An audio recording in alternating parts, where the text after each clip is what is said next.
عبادات میں سب سے اہم عبادت وہ نماز ہے، کیونکہ نماز کو دین کا ستون قرار دی۔ تو سب سے پہلے ہمیں اس بات کا جائزہ لینا ہے، ہم میں سے ہر شخص اپنے گریبان میں منہ ڈال کر اس بات کا جائزہ لینا ہے کہ ہماری نمازیں درست ہو رہی ہیں یا نہیں۔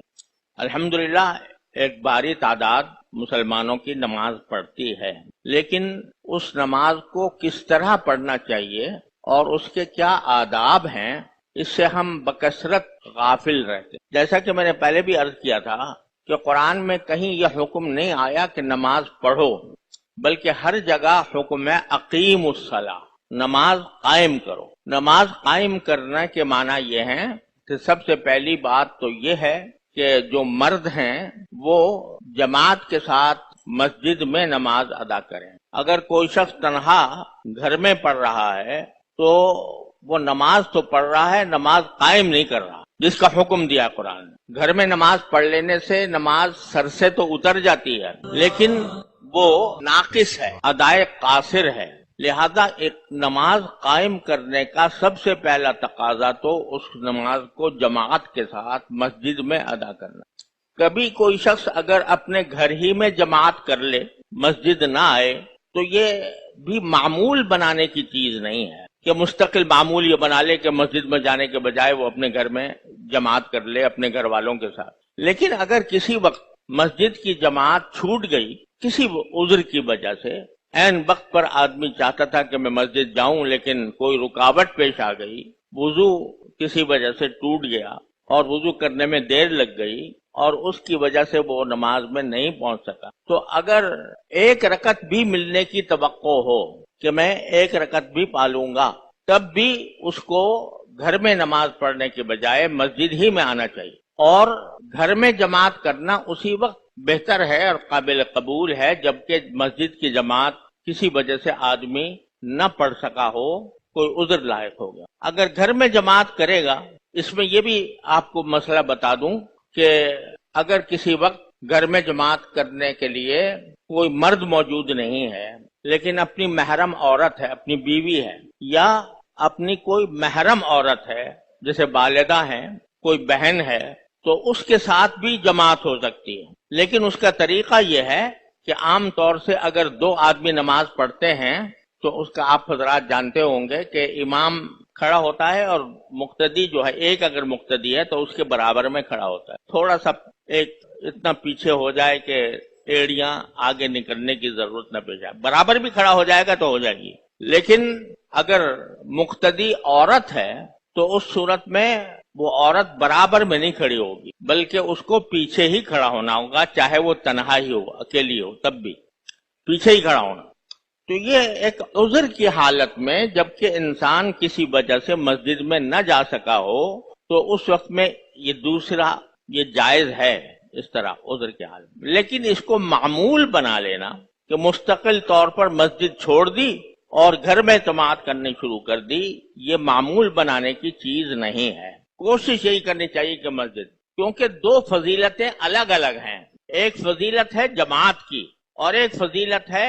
مسجد کی۔ اگر کوئی شخص گھر میں جماعت کرتا ہے تو جماعت کی فضیلت تو انشاءاللہ حاصل ہو جائے گی، لیکن مسجد کی فضیلت حاصل نہیں۔ مسجد کا اپنا مقام ہے، مسجد کی اپنی فضیلت ہے، مسجد کے اپنے انوار و برکات ہیں، لہذا مسجد والی فضیلت سے محروم رہنا یہ بھی کوئی اچھی بات نہیں۔ تو پہلی بات تو نماز قائم کرنے کے سلسلے میں یہ ہے کہ نماز جماعت کے ساتھ مسجد میں ادا کی، مردوں کے لیے، اور خواتین کے لیے یہ ہے کہ وہ جلد از جلد جو ہی نماز کا وقت ہو تو جلد از جلد نماز پڑھنے کی کوشش کریں، اس کو آگے ٹلائیں نہیں۔ ایک تو نماز قائم کرنے کا مطلب یہ، دوسرا مطلب یہ ہے کہ نماز کو خضوع و خشوع کے ساتھ ادا کیا جائے۔ آپ نے تو لفظ سنے ہوں گے، ایک خضوع خا واد واو عین خضوع، اور ایک خشوع خا شین واو عین، ان دونوں کا الگ الگ مطلب ہے۔ خضوع کے معنی یہ ہے کہ آدمی جب نماز میں کھڑا ہو تو اس کے اعضاء میں عاجزی ہو، عاجزی کے ساتھ کھڑا ہو، اور عاجزی کی تفصیل خود نبی کریم سرور دو عالم صلی اللہ علیہ وسلم کے عمل سے معلوم ہوتی۔ آپ کا جو عمل تھا، آدمی کو چاہیے کہ وہ سیکھے کہ آپ کس طرح نماز پڑھتے تھے. اس میں اپنے جسم کے اعضاء کو اس طرح رکھنا جس سے عاجزی کا اظہار ہو سنت کے مطابق، اس کا نام خضوع ہے. مثلا جب آدمی کھڑا ہو تو ڈھیلا ڈھالا ہو کر کھڑا نہ ہو، جیسے کہ بعض مرتبہ ویسے بے پرواہی کے عالم میں کھڑے ہو گئے، جس طرح بھی ایک پاؤں پہ زیادہ زور ہے دوسرے پاؤں پہ کم ہے مثلا. اور تمام حرکتیں وہ نبی کریم سرورت عالم صلی اللہ علیہ وسلم کی سنت کے مطابق انجام دے. مثلا سب سے پہلا کام جب ہم نماز شروع کرتے ہیں، سب سے پہلا کام ہاتھ اٹھانا ہے. اللہ اکبر کہہ کر ہاتھ اٹھانا. یہاں یہ بھی عرض کر دوں کہ جو نیت کرنا ہے، نیت یہ اصل میں دل کا عمل ہے. آدمی کے دل میں یہ ارادہ ہو کہ میں نماز پڑھ رہا ہوں تو بس نیت ہو گئی. یہ جو بہت لمبے چوڑے الفاظ بعض اوقات رٹوا دیے جاتے ہیں کہ نیت کرتا ہوں میں 4 رکعت نماز ظہر کی، کہ منہ میرا قبلے کی طرف، پیچھے اس امام کے، تو یہ الفاظ کہنا کوئی ضروری نہیں، نہ ضروری ہے نہ سنت ہے. یہ محض لوگوں نے اس لیے بنا لیے تاکہ استحضار ہو جائے، دھیان آ جائے کہ بھئی میں نماز پڑھ رہا ہوں. لیکن اگر یہ زبان سے نہ ادا کریں بلکہ صرف دل میں ارادہ تو ہوتا ہی ہے نماز کا کہ میں نماز پڑھنے کے لیے جا رہا ہوں، تو بس ہو گئی نیت. ان الفاظ کو زبان سے کہنے کی ضرورت نہیں ہے. میں نے ایسے منظر دیکھے ہیں کہ امام رکوع میں ہے اور جا کر آدمی رکوع میں شامل ہو سکتا ہے، لیکن وہ پہلے کھڑا ہو کے وہ پہلے یہ سارے لٹے ہوئے الفاظ کہتا ہے کہ میں نیت کرتا ہوں 4 رکعت نماز ظہر کی، منہ میرا قبلے کی طرف، پیچھے اس امام کے. اتنے وہ کہہ رہا ہے، اتنے وہ رکوع سے اٹھ گیا امام، تو خامخواہ رکعت چلی گئی. تو یہ زبان سے نیت کرنا کوئی سنت بھی نہیں، ضروری بھی نہیں، اور نہ اس کی وجہ سے کوئی رکعت چھوڑنی چاہیے، بلکہ نیت نام ہے دل کے ارادے کا. جب آپ آ رہے ہیں نماز کے لیے تو ظاہر ہے دل میں یہ نیت ہے کہ میں نماز پڑھنے جا رہا ہوں، تو نیت حاصل ہو گئی. ان الفاظ کو زبان سے کہنے کی ضرورت نہیں ہے. ہاں کہہ لے کوئی شخص تاکہ نیت کا استحضار ہو جائے تو کوئی برا بھی نہیں، کوئی ناجائز بھی نہیں، بشرطے کہ اتنا وقت ہو کہ کہہ سکے. اگر اتنا وقت ہی نہیں ہے تو اس کو نہ رکعت چھوڑ دے ان الفاظ کی وجہ سے، یہ غلط بات ہے. لہذا نیت تو ہو گئی، جب آ رہے ہیں تو نیت ہی ہے. اور ظاہر ہے کہ آدمی سوچتا ہوا آتا ہے کہ بھئی میں جمعہ کی نماز پڑھنے جا رہا ہوں، میں ظہر کی پڑھنے جا رہا ہوں، میں فجر کی پڑھنے جا رہا ہوں، تو یہ سب کچھ موجود ہے دل میں، وہ کافی ہے. اس کے بعد جو سب سے پہلا کام ہے ہاتھ اٹھانا. ہاتھ جو ہے وہ سنت کے مطابق اٹھائیں، یہ جس طرح میں اٹھا رہا ہوں. یعنی ہاتھ کی جو ہتھیلیاں ہیں وہ قبلہ رخ ہونی چاہیے، اور اس طرح اٹھائے کہ اس کی جو یہ انگوٹھا ہے وہ کان کی لو کے برابر ہو جائے. مل جائے اس سے تو کوئی حرج نہیں ہے، لیکن ملنا کوئی ضروری نہیں، اس کے برابر ہو جائے، بس اس طرح. تو یہ سنت کا طریقہ کہ جب ہاتھ اٹھائے آدمی تو قبلہ رخ، اس کی ہتھیلیاں قبلہ رخ ہوں. تو قبلہ رخ ہوں گی تو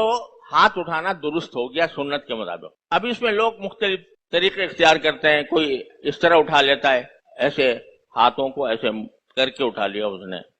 اور ہتھیلیوں کا رخ جو ہے وہ کانوں کی طرف ہے، اور کوئی تو کان ہی پکڑ لیتا ہے. تو یہ کوئی طریقہ یہ سنت کے مطابق نہیں ہے. سنت کے مطابق یہ ہے کہ آدمی اس طرح ہاتھ اٹھا. جب اس طرح ہاتھ اٹھا لیا تو اس کا مطلب بھی سمجھو. اس ہاتھ اٹھانے کا مطلب یہ ہے کہ میں نے نماز کے علاوہ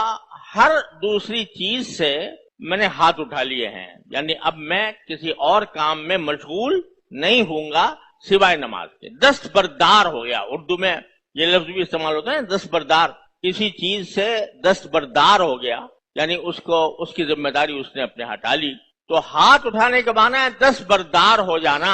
یعنی ہر دوسری چیز سے اپنے آپ کو فارغ کر لینا، یہ ہے ہاتھ اٹھانے کا.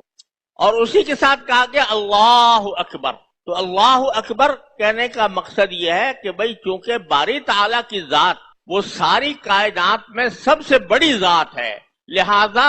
اب میں اللہ جل جلالہ کی طرف متوجہ ہو رہا ہوں اور اس کی کبریائی کا اعلان کر رہا ہوں، اس کی بڑائی کا اعلان کر رہا ہوں کہ اس سے بڑی کوئی چیز نہیں. لہذا اب میں نماز کے اندر مشغول ہوں گا اور ہر دوسری چیز سے اپنے آپ کو دستبردار کر لوں گا، صرف باری تعالیٰ کی ذات جو سب سے بڑی ہے اس کی طرف میں متوجہ ہوں. یہ کام کرے، یہ خضوع کا پہلا حصہ ہے. پھر جب کھڑا ہو تو قبلہ رو ہو، اور قبلہ رو ہونے کے ساتھ اس طرح کھڑا ہو کہ ڈھیلا ڈھالا نہیں کہ ایک پاؤں جو ہے وہ اس کا گھٹنا بڑا ہوا ہے اور ایک کا سیدھا ہے، اس طرح کھڑا ہونا یہ سنت کے مطابق نہیں ہے، خضوع نہیں۔ خضوع کا تقاضا یہ ہے کہ دونوں پاؤں سیدھے ہوں، دونوں پاؤں سیدھے ہوں، اور گردن اس طرح خم ہو کہ نگاہ سجدے کی جگہ پر رہے، گردن میں اتنا خم کیا جائے کہ نگاہ سجدے کی جگہ پر ہو، آگے ادھر ادھر سامنے ادھر ادھر دیکھنا، سامنے دیکھنا ایسا نہیں، بلکہ نیچے نگاہ نیچی ہو، گردن صرف اتنی جھکی ہوئی ہو کہ جس سے نگاہ زمین پر سجدے کی جگہ پڑ رہی ہو۔ بہت زیادہ جھکا لینا کہ تھوڑی جو ہے وہ سینے سے مل جائے، یہ بھی مکروہ ہے۔ بعض لوگ یوں سمجھتے ہیں کہ بھئی خضوع خشوع کا ایک تقاضا یہ ہے کہ جتنا گردن نیچے کرو گے اتنا ہی خضوع خشوع زیادہ ہوگا، یہ بات صحیح نہیں۔ گردن کو بہت جھکا کر تھوڑی کو سینے سے ملا دینا اس میں کراہت ہے، بلکہ سیدھا کھڑا ہو آدمی اور صرف اتنی جھکی ہوئی گردن کہ نماز سجدے کی جگہ پر ہے۔ اب دیکھو یہ پہلا قدم ہے خضوع و خشوع حاصل کرنے کا۔ اگر آدمی جا کے اللہ اکبر کہہ کے کھڑا ہو گیا اور دیکھ رہا ہے سامنے تو خضوع و خشوع حاصل نہیں ہوگا۔ اگر وہ جا کے کھڑا تو ہو گیا لیکن اس کی نگاہیں سامنے والی چیزوں کے اوپر پڑ رہی ہیں تو یہ خضوع و خشوع کے منافی ہے اور خضوع و خشوع کے خلاف ہے، لہذا بس اتنی گردن جھکائی جائے کہ جس سے وہ زمین سجدے والی زمین نظر آ جائے بس۔ پھر اس کے بعد کمر سیدھی ہو، سیدھی اللہ ہے کہ کسی کو عذر ہو الگ بات ہے، کمر سیدھی ہو، اور اس کے بعد جب رکوع میں جائے تو رکوع میں جاتے وقت اس میں ہاتھ جو ہیں وہ ناف کے نیچے بندھے ہوئے ہوں اور